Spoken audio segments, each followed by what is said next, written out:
Hiyo tena hiyo tutakuwa ni good approach. Kabla tujajua tunaenda kupunguza nini au tunaenda kuongeza nini au tunazungumzia nini, lazima mtu aelewe exactly picha halisi kati ya uzito na unene. Tunapozungumzia uzito, huu uzito ni jumla ya mwili wako mzima, ambapo mwili wako kuna mifupa, kuna damu, kuna maji, kuna nyama ambayo tunaita misuli na kuna mafuta. Kwa hiyo vitu vyote vinatengeneza uzito. Kwa hapo unaweza kukuuliza Edgar, una uzito kilo ngapi? Ukaniambia kilo 60, kilo 70, hiyo ni uzito. Au ukaniuliza James na kilo ngapi? Nikakwambia na kilo 50, kilo 55, kilo 60. Hiyo ndio uzito. Lakini tunapokuja sasa tunatoka kwenye uzito kwenda kwenye unene, tatizo hii inakuwa ni kitu kingine. Unene ni excess of fat. Mafuta yanakuwa yamezidi. Kwa hiyo mafuta yanapozidi ndipo tunapopata unene. Kwa hiyo unaweza kukuta mtu ana kilo 50 lakini mafuta yamezidi.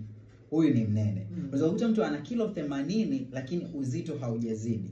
Uzito wake uko sawa kwa sababu unakuta ile kilo 80 ni misuli, ni mifupa. Kwa hiyo ndo picha halisi tu ambayo unatakiwa mtu awe nayo tunapozungumzia uzito ni nini na tunapozungumzia unene ni nini.